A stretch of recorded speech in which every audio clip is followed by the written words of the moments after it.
Leaders are coming into town. That's true because it's true. That are out on the streets that we define as homeless, we better solve the housing problem if we're going to have an impact. And that's why we established this framework, what we call a 10-year plan to end chronic homelessness in San Francisco. So that second clip was Gavin Newsom as San Francisco's mayor in 2008 saying that he had a plan to clean up the homeless. The first one was him addressing rumors that he only cleaned up San Francisco because President Xi of China was visiting, in which he said that's true. We're going to get into more of it, and I'm going to play some clips and show you how sick it is that San Francisco, especially, I mean, a lot of parts of California, but especially San Francisco has been dirty. Crime is rising. There's trash and homeless everywhere, and they act like they don't know what to do until a foreign leader shows up, and all of a sudden they have the solution for the problem. Very fascinating. I think it proves that they don't care about us. They just care about themselves, similar to how he was found doing a dinner with lobbyists when he told people not to have dinner. He was having dinner because he was talking to health and I would say health industry lobbyists. But a lot of stuff to cover today, folks. Dreamwear podcast. I got a few clips. Starts now. It's the Dream Rare Podcast. Welcome to the show. The way to get the news at the desk or on the road. Let's go. God is great and success in our control. The world is crazy, but we get better from obstacles. Yeah. What's going on, folks? So this is the story of the day. I'm going to stick to this mostly. Governor of California, Gavin Newsom, he pretty much admits that he cleaned up the streets of San Francisco because he has foreign leaders visiting. Here's a little clip and compilation I made. Take a watch. Many people online are noticing that Gavin Newsom cleaned up San Francisco because foreign leaders like China's President Xi are visiting San Francisco. He addressed those rumors by saying that's true because it's true. I know folks say, oh, they're just cleaning up this place because all those fancy leaders are coming into town. That's true because it's true. But it's also true for months and months and months prior to APEC.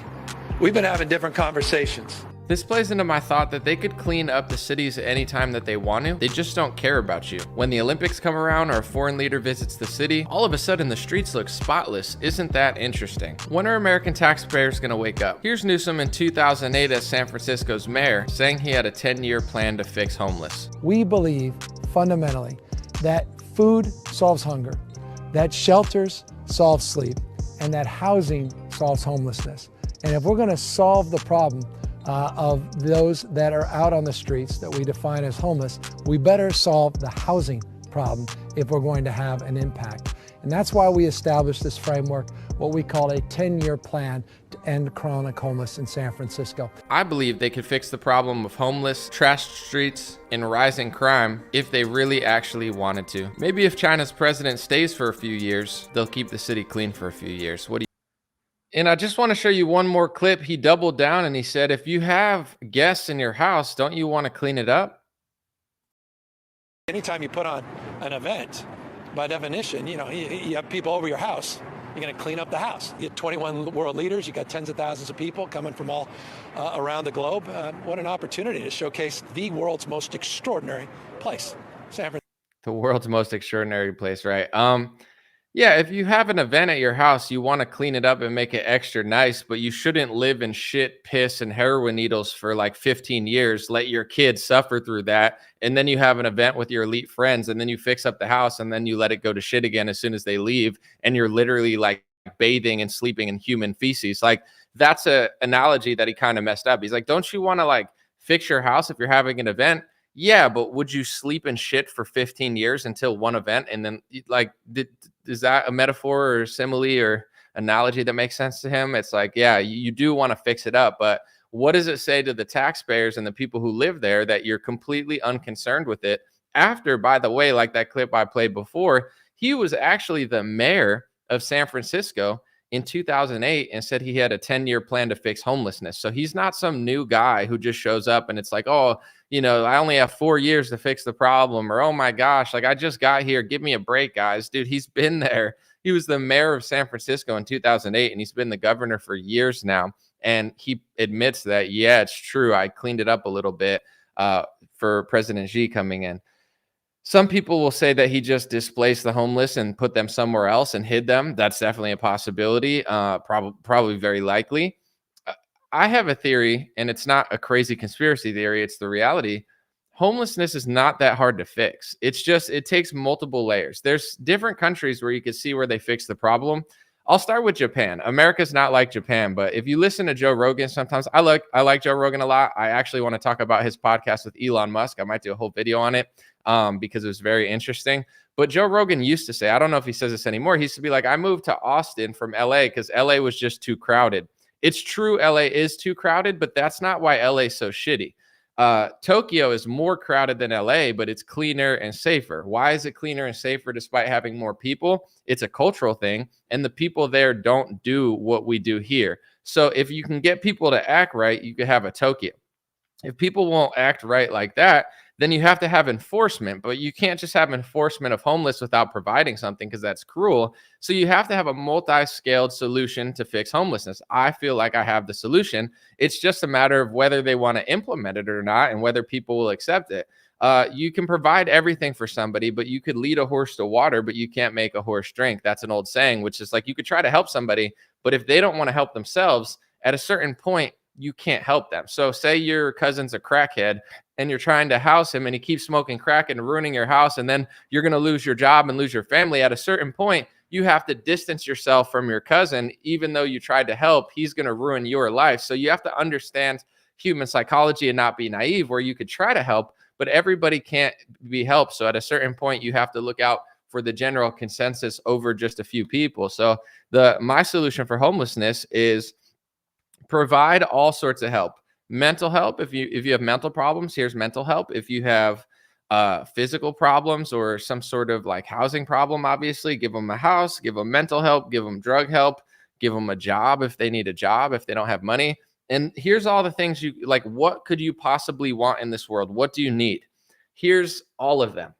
But you have to go, and now it's illegal to sit out here. So like in certain states, they don't have as bad of a homeless problem because they make it illegal to just sit there.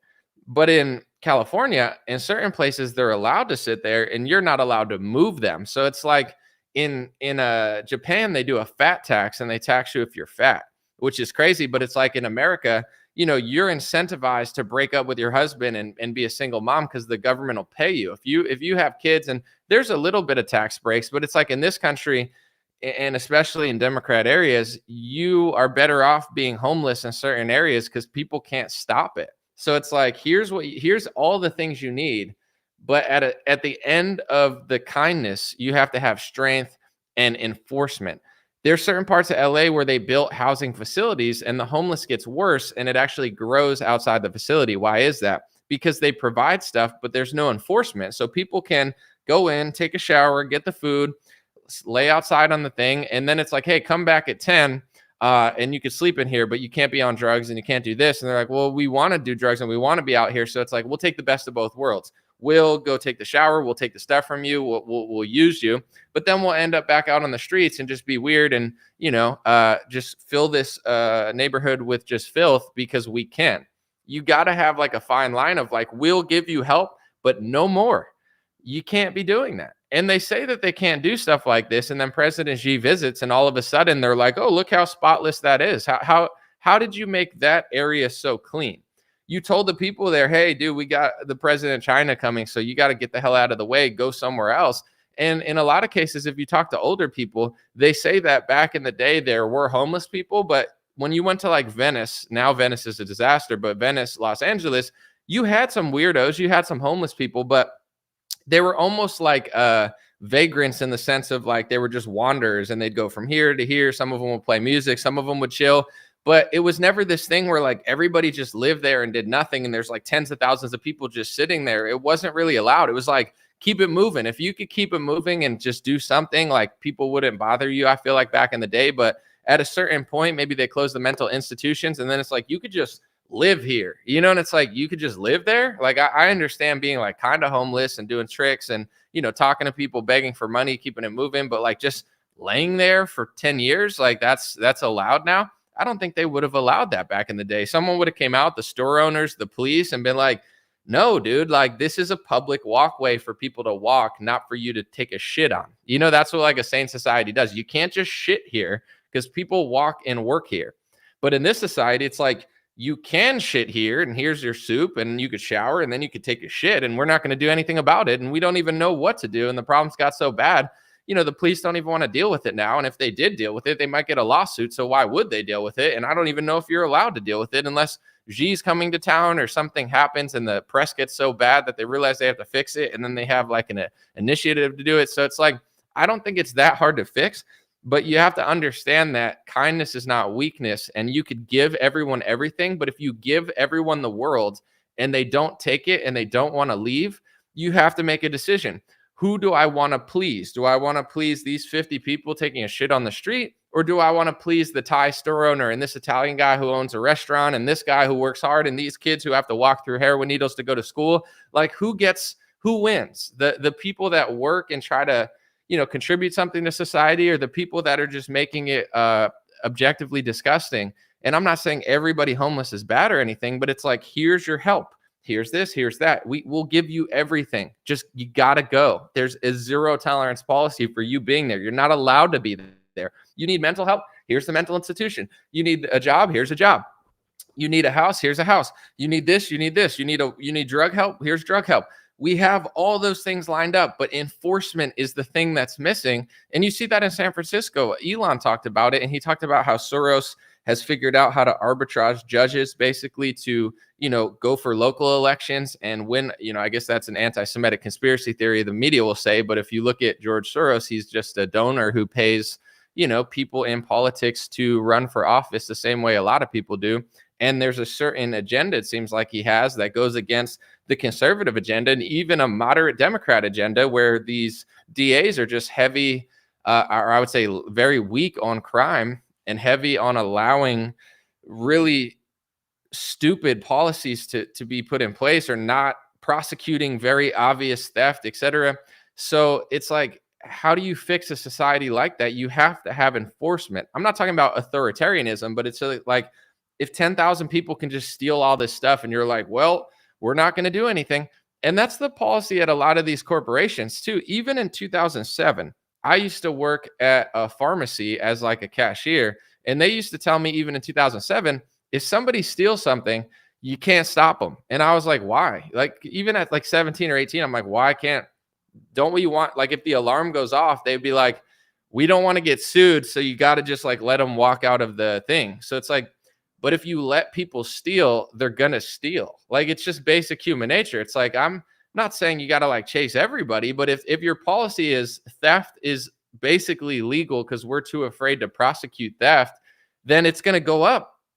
And San Francisco is an extreme example of that. So you could have the kindness when it comes to homeless, but the same problem with the crime in San Francisco is the same problem with the homeless. There's no enforcement. There's no oomph. There's no strength behind their policies. So people just take advantage of it all over the place. I knew a cop, I think it was in Beverly Hills, and he told me that there was like a multi-billion-dollar scheme that they cracked the code of because people were just showing up out of nowhere and they could tell something was up. And people were flying in from all sorts of states to get this weird like welfare / government program from California that apparently California was too stupid to figure out that people that weren't even from California were taking the money. So there was a loophole in the system because the Democrats were so stupid, and people were flying in from, it's like they were telling their boys from everywhere, like, yo, come to California, put your information, do this, and the government will give you 10 grand or whatever it was. And it took them a long time to figure it out, but the cops busted it. And it was like a multi-billion-dollar scam that everyone in the country was taking advantage of. So it's like, when you're so weak and so stupid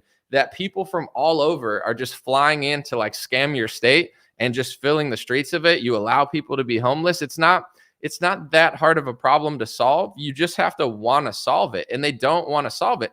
The proof is in the pudding. Like, now look at some of the streets and they look clean. It's like, how did you clean it in 2 days when it took you 10 years and it just keeps getting worse?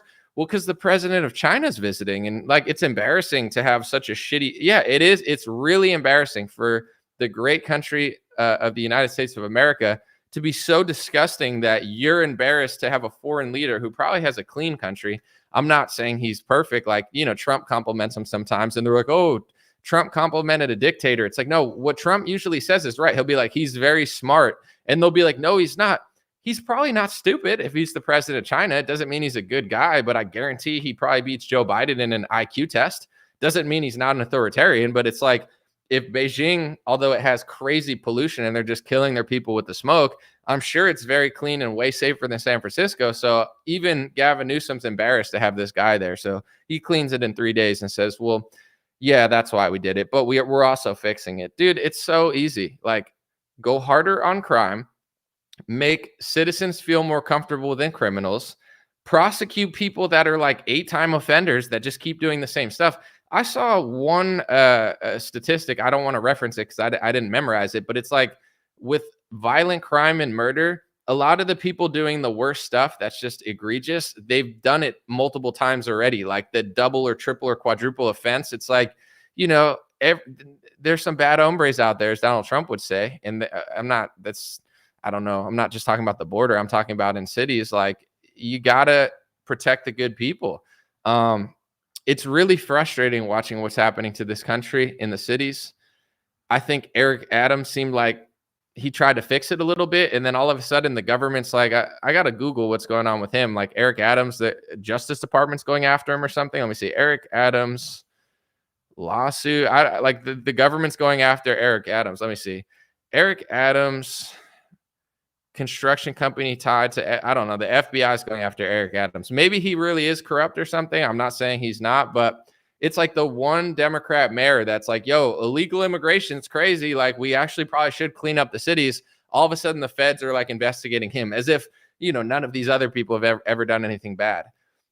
I'm not saying that's why they're going after him, but it's very strange that like every city in America is falling apart. They're not fixing it. They only fix it for a foreign leader. Eric Adams is like the first one who comes out and is like, illegal immigration's too much. He's the only one admitting that. And then they're like, yeah, we're going to investigate you. I don't know if that's why. It's just oddly coincidental. Let me know what you guys think in the comment section. I think I might try to do a full video on the Elon Musk, Joe Rogan podcast.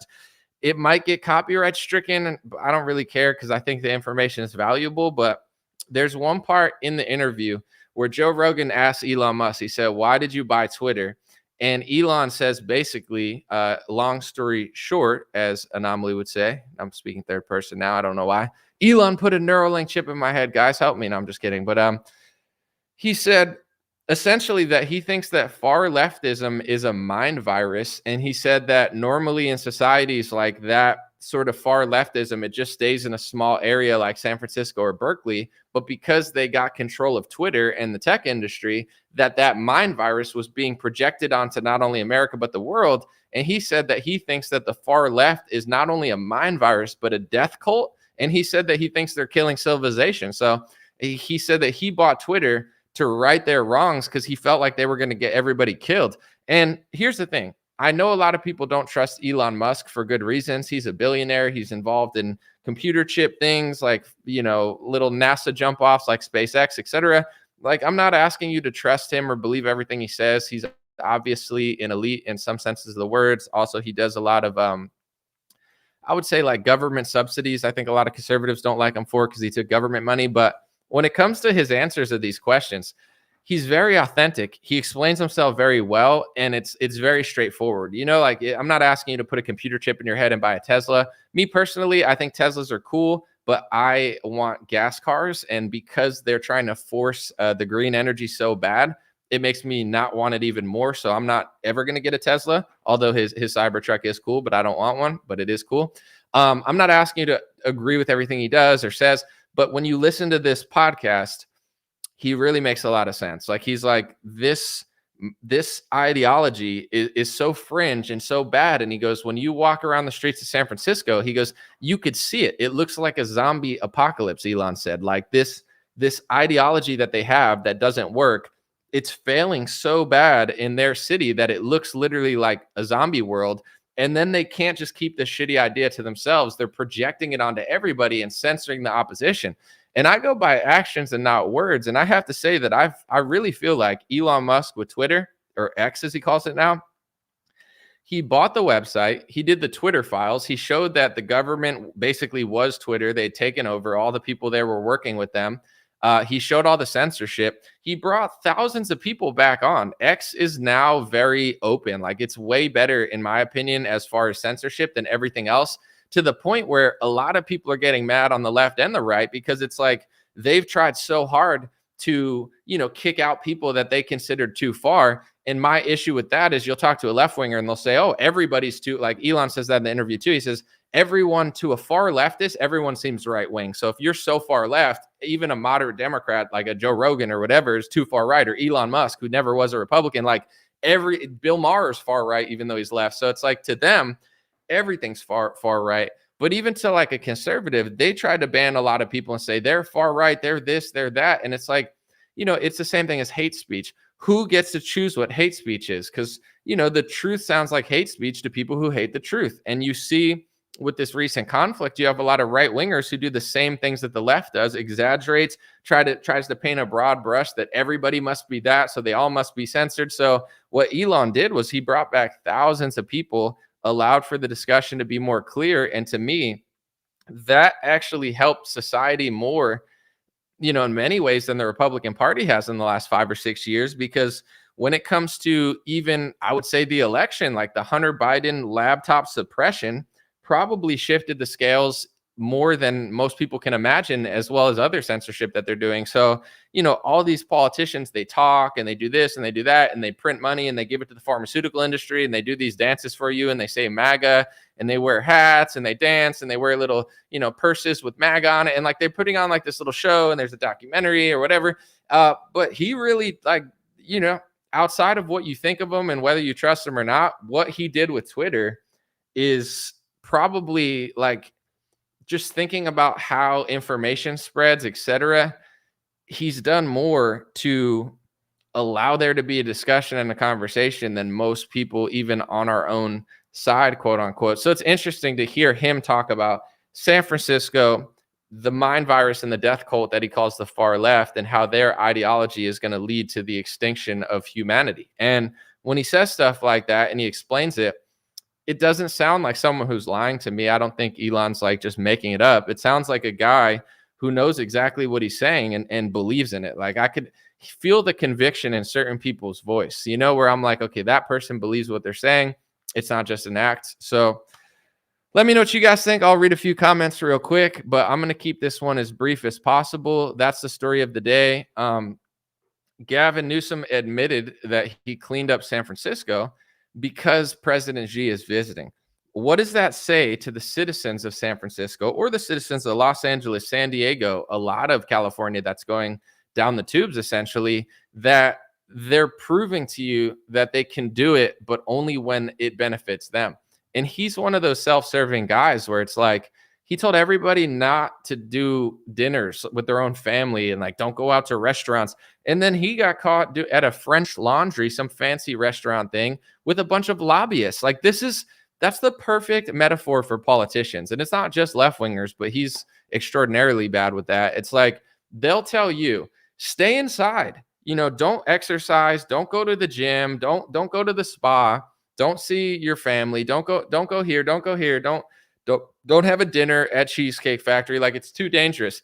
And then they're doing exactly what they're telling you not to do, except in the most unethical way possible. It's not like he was having dinner with his grandma who was really sick. He's having dinner with the health industry and the lobbyists that fund his government and in general. And I would guess California is extremely corrupt, because there's an individual mandate in California that says you need to have health insurance. So in most states, if you don't have health insurance, it's a risk, but it's a risk that you get to take and not have to pay a penalty.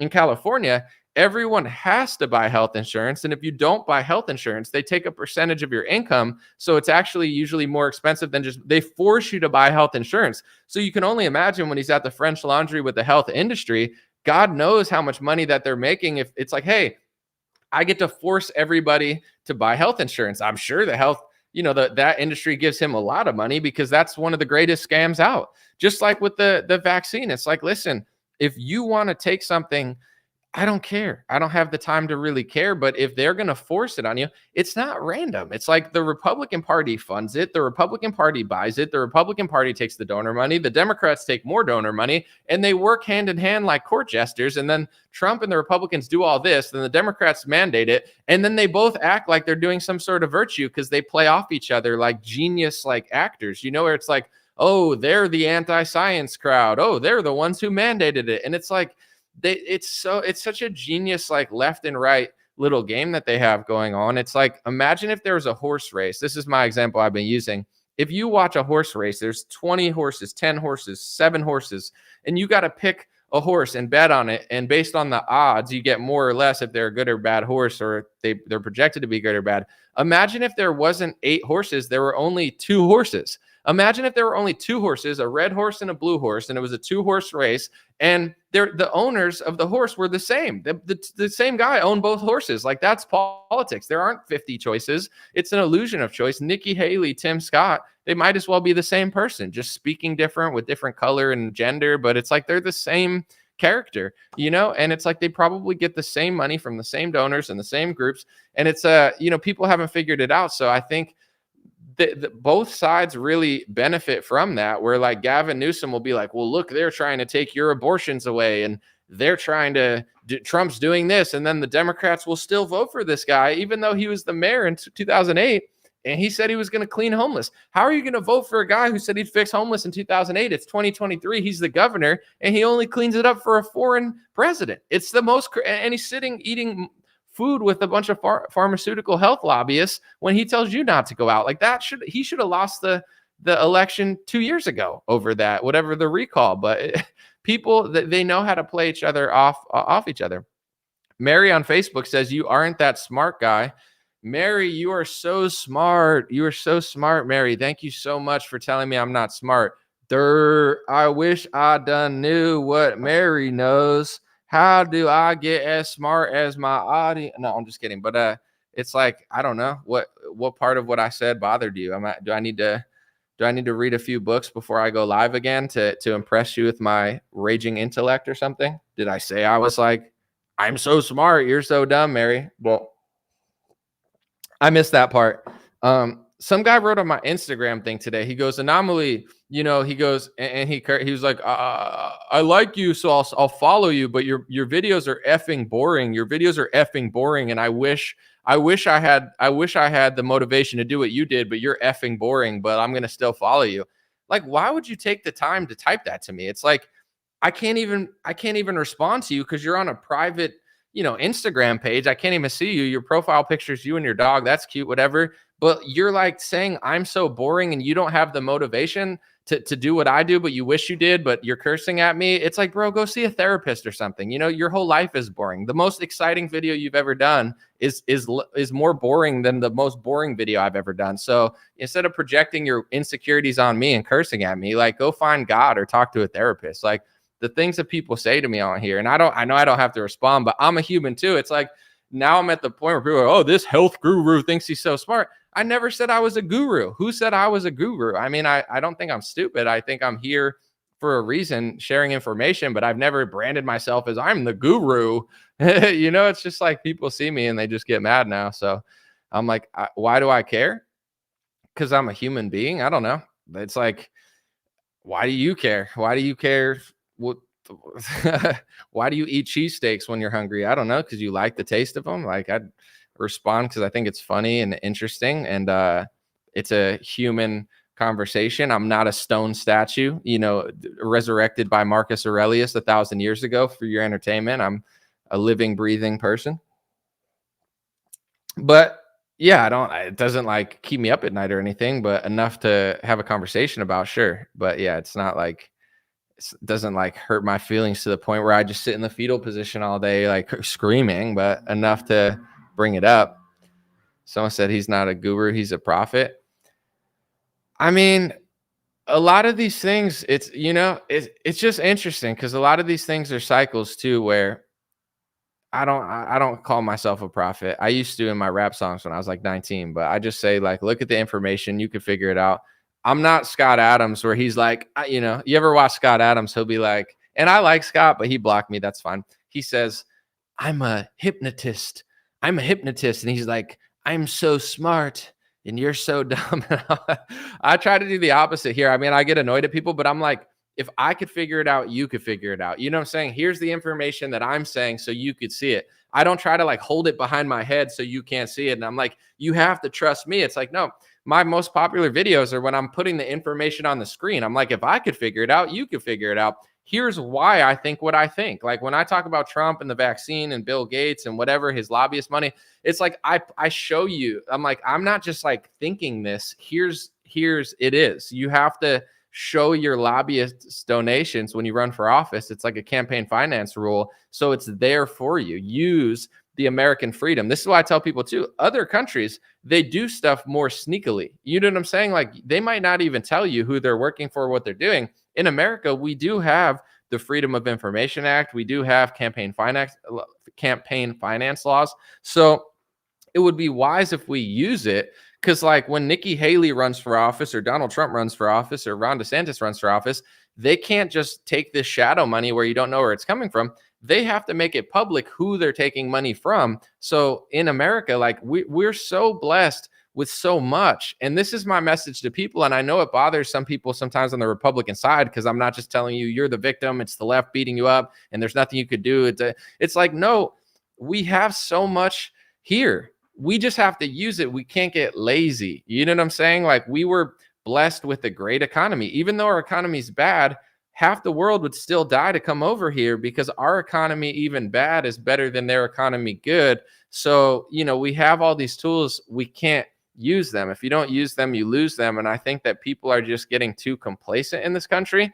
And, you know, the left wing, as Elon calls it, like a mind virus, they're infecting people with this weird ideology that's upside down. But then on the right, you have basically this new victim mentality where people are just saying like, you know, we're the victim. Everything got taken from us. All we have to do is like this guy and that'll fix our problems because he's going to do the other side. And it's not really how it works. Someone said you're doing pretty good for being stupid. Is my screen frozen or no? Someone said my screen was frozen. Maybe your screen's frozen, but hopefully not. Someone said anyone can look up political donor information, opensecrets.org. Yeah, Open Secrets is a great tool to look at, you know, who donates to who, which industries donate to who. And usually that's why people do what they do. You know, if Mike Lindell wasn't giving a chunk of a sale to the pillow code, everyone wouldn't be selling pillows. And I'm not saying it's a bad thing to sell Mike Lindell's pillows. I don't care. It's an affiliate code. It's marketing. He seems like a patriotic guy. But in general, it's like the people that sell Mike Lindell's pillows with promo codes, they wouldn't be doing it if they weren't being paid to do it.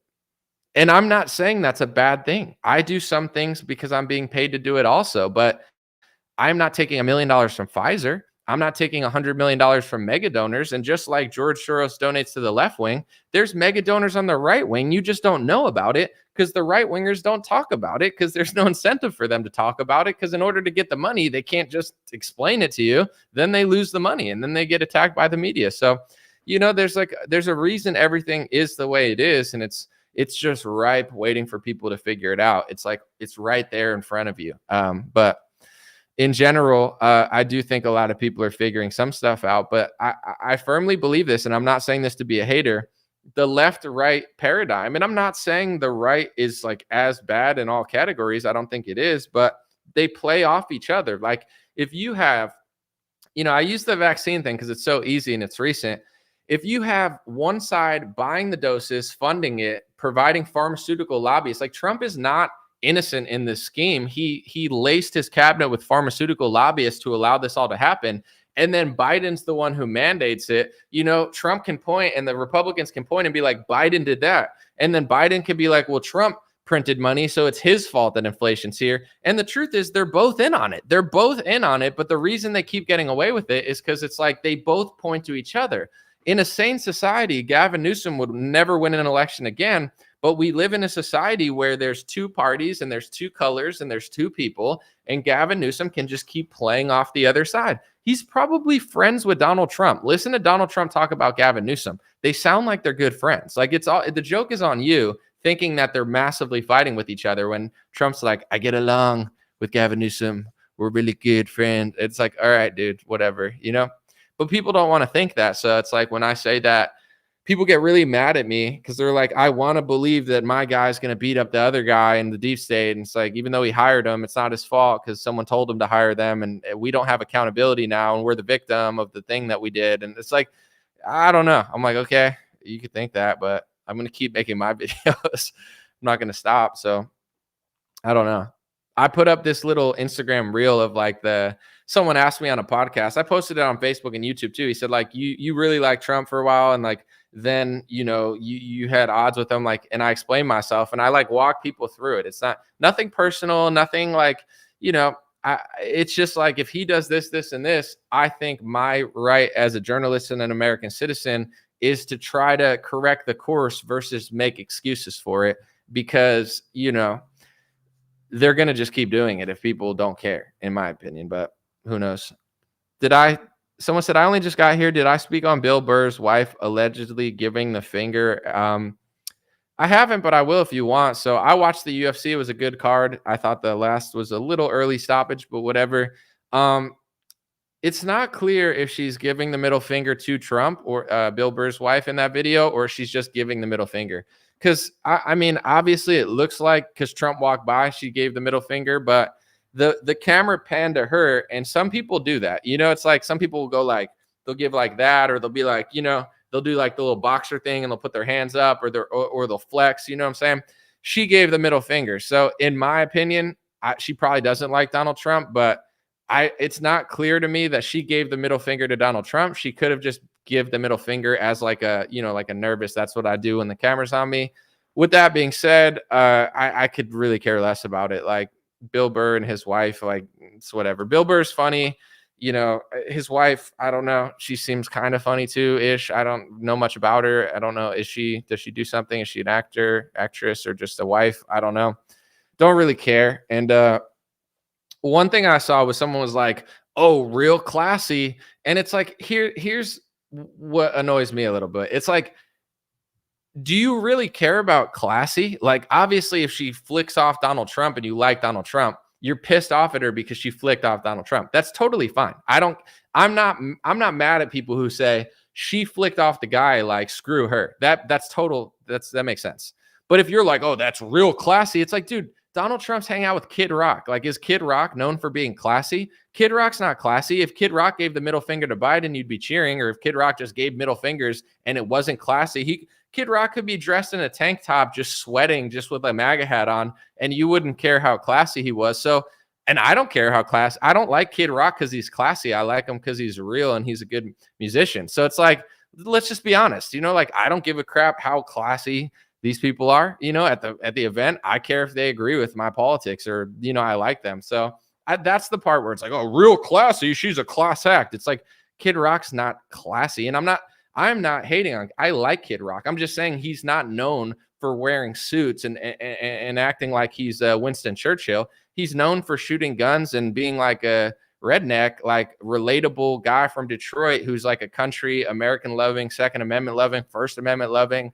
Like, we're not the classiest people. Like, speak for yourself. Maybe you are. Like, I'm classy when I go to an event, but I'm not classy all the time. I don't know. I wear a tank top on and a stupid hat on, not a stupid hat, the GotDreamer.com hat, but you get what I'm saying? Like, I'm not always the classiest person. So I'm not going to say, oh, she's not classy enough for me. I don't give a shit how classy they are. I just think she flicked off Trump and people don't like that. But I don't know. I just find the whole like outrage thing. How long are you going to be mad at Bill Burr's wife? 1 day, 2 days, 3 days? Who cares? It's the wife of a comedian. Like, wow. It's worth a post or like a comment, but I'm not going to lose a second of life over thinking about it. Like, I don't go to Bill Burr's wife for political news anyway, but you do it on camera. It's going to be talked about. That's just what it is when you're in public. So she kind of asked for it. She probably like regrets it now. She's like, no. I went to a comedy show yesterday. My buddy, if you ever are around, and Ryan Long is performing in your town. If you've never seen Ryan Long, he does a lot of these internet skits that go viral too. His stand-up, no joke, I think he's one of the best stand-up comedians out. Like, his routine is like flawless. He's so funny. I saw him last night, but we were talking, and one thing he was telling me was like, he's a comedian that like isn't super like politically correct or like overly left-wing or anything. And he was saying like 4 years ago, all these comedians that were like just doing the work of the government and just like the left wing and just being annoying and cancel culture, like they're losing now. You know what I'm saying? Like, Andrew Schultz, like the people that didn't do that are the ones that are sucking up all the attention now. And I'm not saying you have to like that guy either. I don't know if he even likes me, but I don't dislike him or anything. But the super left-wing comedians, they ran out of room. Like what they were doing isn't cool anymore. They don't have public support. The establishment doesn't even back them up that much. So it's like if you were a comedian that tried to police other comedians, you're losing in 2024. You're losing in 2025. It's people that went the other direction that are now winning and like being funny. So, I would say like when it comes to people like Bill Burr's wife, and I'm not overly thinking it, like I don't even know if she really flicked off Trump. She might have just been flicking off. But if it's like, oh, screw Trump, no one cares anymore. You get what I'm saying? Like 6 years ago, if you flick off Trump, it's like, whoa, wow. What a middle finger. But like now you flick off Trump and like 95% of the country is like cringe.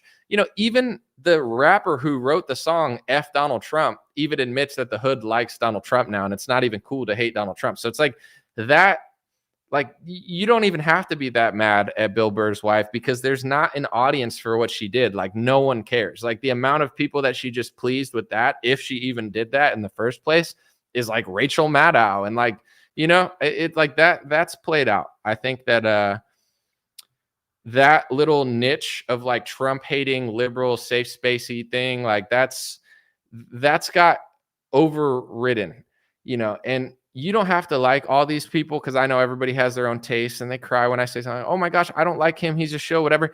I'm just saying, like, look who's getting the big contracts. They offered Tucker Carlson $100 million, Joe Rogan, $200 million. Like the top podcasts are all conservative. Like there's big money now in not being super left wing. Like being super left wing is not cool anymore because it's just like, how long are you going to do that? And in comedy, it's not funny. It's just like objectively not funny to like police speech. Like in order to be funny, you just have to like make jokes and make fun of people. How are you going to be funny if everything's offensive? It's not.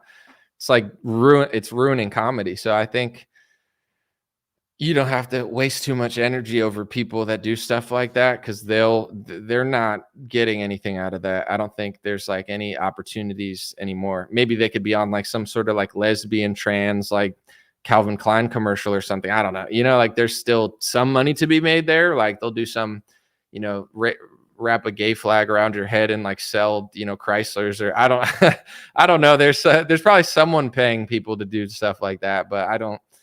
In my reality and mainstream reality, I think it's dying down. Even a couple of weeks ago, you had like 3 country artists in the top 3. That one song, what's it like? What the world's gone to for people like me. Like that was just people like, yeah, I would rather listen to that than like this other thing. That makes more sense to me. So whether you like that song or not, I think the market is recorrecting and independent artists are like outselling. Me and Bryson Gray, that was like a year ago, we got to number 2 out of every song. It was the number 2 most sold song on the rap charts. You know what I'm saying?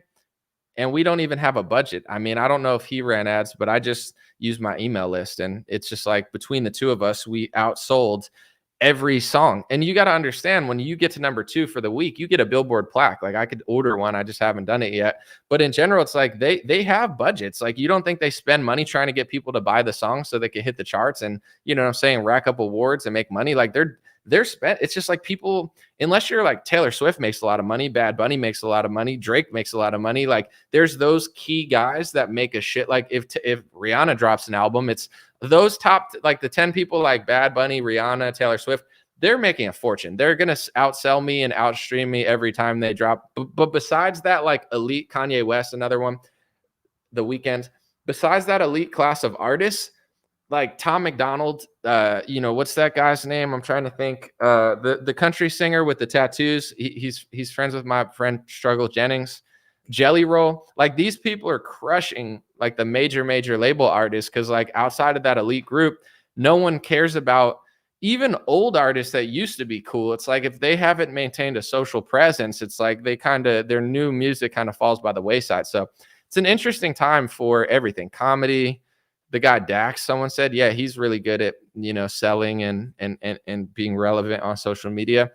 it's a good time. I mean, outside of like, you know, your opinion on me or stuff, hopefully I can inspire people. Like if you do music or business or anything, it is a weird time to be alive, but it's also a very profitable time to be alive. So it's like, there's never been a better time to like go around the system and get, you know, get your piece of the pie if you're good enough. Like if you're good enough, there is an audience. You just got to put all the pieces together. If you're good enough and no one sees it, how do you get people to see it? If you got people to see it, how do you keep it? You know, it's not an easy, it's not necessarily easy, but I think it's easier than it was 30, 40 years ago. Someone said Adam Calhoun. I haven't really heard his stuff, but I heard the name. I know he's in that crowd of like the Tom McDonald space where he, you know, dude, these guys are making a lot of money. Like Tom McDonald, that guy, probably millions of dollars, like easily a year on just streaming. Someone said, I really enjoyed Jelly Roll's speech at CMA Awards. I didn't see it, but I've never met Jelly Roll, but I'm friends with his, he does a lot of albums with this guy named Struggle Jennings. Check out his music. I'm friends with Struggle. We've ate dinner a bunch of times and talked. Like he told me how they came up and they've been best friends for a while. And like Jelly Roll just blew up, but like, you know, Jelly Roll's doing amazing. So is Struggle. Like once you hit a certain, like Spotify, the algorithm, like once you hit a certain amount of streams and you get a certain amount of attention and you have talent and you have the songs, it just keeps going. So there's this artist named Russ. He's a rapper and a singer. I think he makes $250,000 a month just on TuneCore.com, which is you post your music for $8.99 a song or $9.99 a song. You can put it on Spotify, and he just makes $250,000 a month, not counting anything else, just on streaming. He doesn't even have a major label. So it's like, it's a good time. Like I got a few more songs in the pipeline. I have a song with Trapped coming out. I have my own song coming out.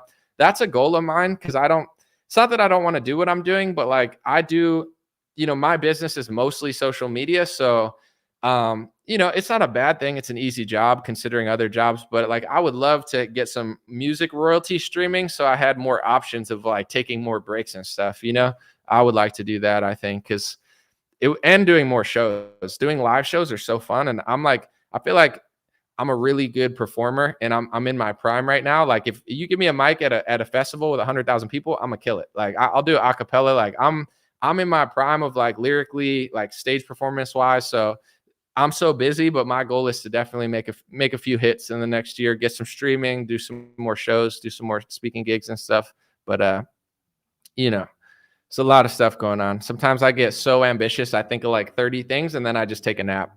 You ever do that when you have so much to do and like you just do nothing? I do that too often. Like I'm like, I got to do I got dishes over there. I got 50 things to do. I got to do taxes. And like, it's like, I got so much to do on. I'm just like, you know what? Let me just take a nap. I'm exhausted with the thought of doing all these things. So I got to like simplify my life sometimes in order to get stuff done.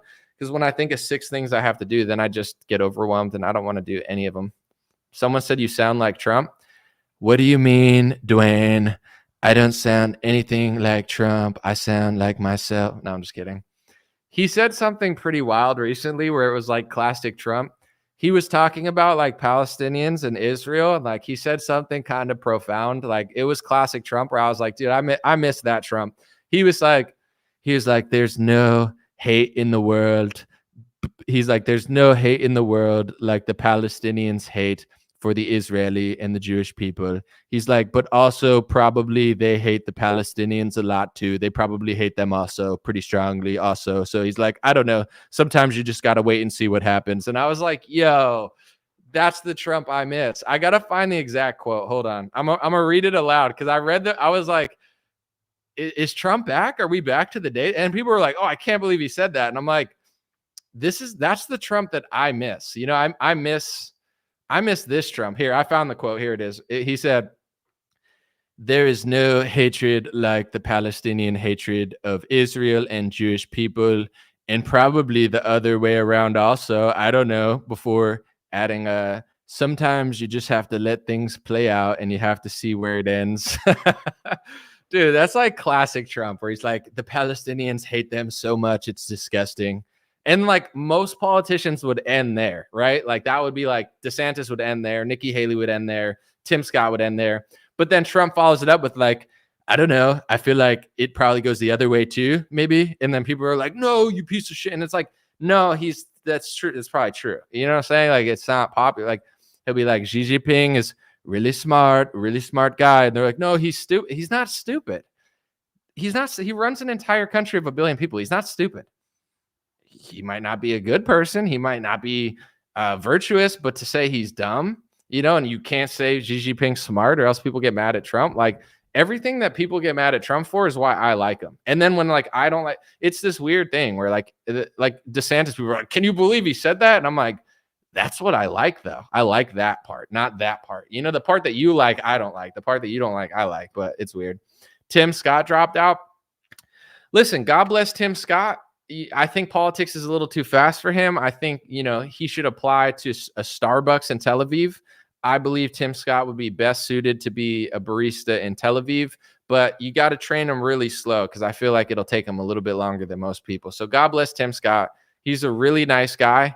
You know, I just don't think the president, he's not ready for that office right now. I think he's more suited, you know, to work at Starbucks. And I'm not being disrespectful. There's nothing wrong. I love baristas. Like, I feel like it's a very important position in society. I'm not even just saying that. Like, being a good person in your community, serving coffee, that's one of my favorite people. It's just I would say Tim Scott should work in America, but clearly, you know, his loyalty is elsewhere. So we should send him there, let him serve up Americanos to, you know, that community. And it's a win-win. And then he could come back to America when he cares about us again. I'm just kidding.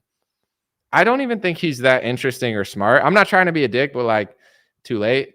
I don't know. I just think people look at Tim Scott and they're like, oh, he's conservative, but he's like, it's like, he's not overly impressive about anything. He's just like, the victim mentality is not good. He's like a dollar store Larry Elder. You know what I'm saying? Like, it's like Larry Elder is like the real brand, and like Tim Scott's like the store brand. If you left your cash at home and you just have a few coins, you got to buy Tim Scott. Like Larry, you know, he's like a dollar store Larry Elder that's like 10 times slower. It's like, you know, I don't know. He could like beat Joy Reid in a debate, but he's not going to win an intellectual debate with like Thomas Sowell or anything.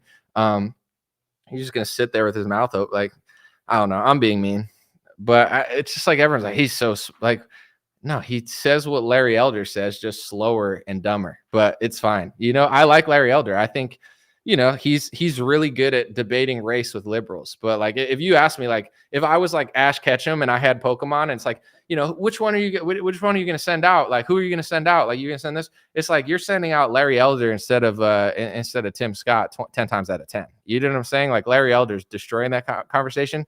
Tim Scott, he'll win it probably, but like in a slower way, you know? Someone said, be nice. Listen, being nice is not taking donor money and selling your country out. So if these people didn't sell out my country, then I would be a lot nicer. But they're all sellouts. Nikki Haley's a sellout. Tim Scott's a sellout. They're all sellouts. So, you know, nice is me putting my career on the line for this country. Nice is me risking everything to tell you the truth about foreign lobbying and who's controlling politics. You know, that's nice. Nice is not like a slow-speaking, donor-sucking politician that just, you know, says what you want to hear and then sucks up money. And, you know, it's like, I don't think that that's very nice what they're doing. They're like, oh, they're just like characters and deceivers. But I don't know what's nicer, taking donor money and being a sellout, but being nice about it, or me telling messed up jokes, but low key telling the truth. I don't know. Someone said that deserves a super chat. Well, listen, send it in, Susan. I'm not opposed to taking your money. Trust me. You know, promo code super chat me now, or I'm gonna end this. No, I'm just kidding. I'm joking. You don't have to. Someone said Vivek Plantaswamy would drop out. The funniest thing is I still don't trust Vivek, but I think he's the least sold out of the entire debate stage. But that's not saying I trust him. I'm just saying, like, I could see certain topics where they all say the same thing and he says something rational and they all get mad at him. It's like, because he's so rich from his totally not pharmaceutical scams, from his pharmaceutical career, you know, he doesn't have to at this moment take the money that they're all taking. So Vivek's allowed to play both sides of the fence. He's like, I think this and I think this. And then they're like, I only think this because that's what my donors told me to say. So I think Vivek is the least sold out out of the debate stage, and I think he won the last debate, but that's not really saying much. Someone said Scooby snack. I don't know what that meant, but Congolese Palestinians are called Bangla. That went right over my head. Sorry about that. Let's see. Someone said Vivek is more of a suck up than a sellout. I think so too. I mean, I don't dislike the guy, but like he reminds me of the guy who, if like you're like, what's your favorite color? And he's like, well, my favorite. And I'm like, I like green. And he's like, I like green too. And you're like, actually, I like blue. He's like, actually, I like blue too. I'm like, no, I actually hate blue. He's like, I hate blue too. He reminds me of like that kind of guy who he just, it's like whatever you want him to say, he'll say, but like, we got to beat up Hamas, but also we got to keep free speech, but also we got to do that, but also we got to do this, but we got to do this and that. It's like, no, I agree with what he was saying on that, but it's just like, it just comes off kind of weird. He's like, we got to put their head on a pike. It's like, are you going to fly over to freaking Palestine and put their head on a pike? Like, are you going to do that? Or are you just saying that? Like, if you did that, that would be crazy, but like, I don't believe it, If like Israel Adesanya or Alex Pereira says they're going to like do that, I might believe them because they're like actual warriors. But if you're like standing on a stage in your little suit and you're like, I'm going to put Palestine's head on a pike, but also I believe in free speech. And it's like, all right, dude. Okay, bro. Yeah, totally. Someone said integrity is the lost virtue. Thank you for not selling out. Thank you, Susan. It's kind of like, dude, politics is wild, man. I just kind of see it as like a messed up comedy, and that keeps me sane. He's like, I'm going to go to Palestine and put Hamas's head on a pike. I'm going to put it on a pike. I'm going to put their heads on a stick. And then I'm going to believe in free speech. It's like, whoa, okay. I mean, I get what you're saying. I'm not like, you're not. The principle of what you're saying, I believe is accurate, but like, I don't believe that you're going to do that. I think you're just saying that, but I get that you're trying to let the Israel side know, like, I support you. Don't make articles about me. Stop yelling at me for not taking your money.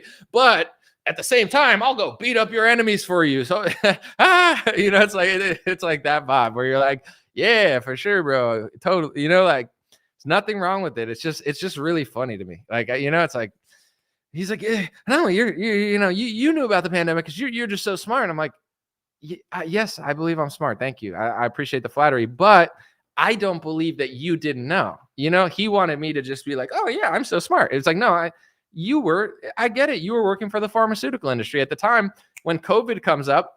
I'm not a pharmaceutical CEO. I work for the American people. I work for myself. I'm an entrepreneur. I could do whatever I want, and my ethics and my morals overshine my business structure to want to just like take money from people. So like during the pandemic, I was focused on what I believed was righteous. He worked for Big Pharma. So, that's where the money was. If you worked for a pharmaceutical industry during the pandemic, it's like, ooga.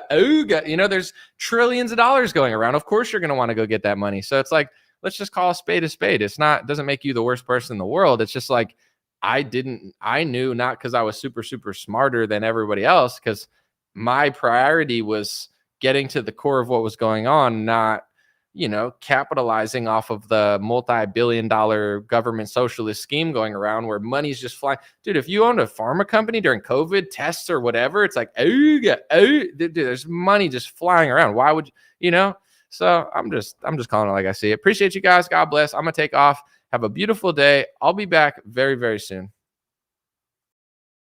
Hey, what's going on, my friends? Just a few ways to stay in touch and support if you'd like to. The first way is dreamrare.com. We have blue beanies, black beanies, pink hats, other colored hats, freedom versus tyranny shirts, stay blessed long sleeve, God is great long sleeve, and lots of more cool items coming soon. Dreamrare.com. Check out the shop to support. Everything's made in the United States. Handpicked by me. Patreon.com/raretalk for $5 a month. You can help support me, support the show. If you haven't noticed, unlike other channels, I don't work with very many sponsors, sometimes none at all. And part of the way I'm able to do that is with the dreamrare.com shop and patreon.com/raretalk. So thank you guys for keeping this show free, unimpeded, uninterrupted.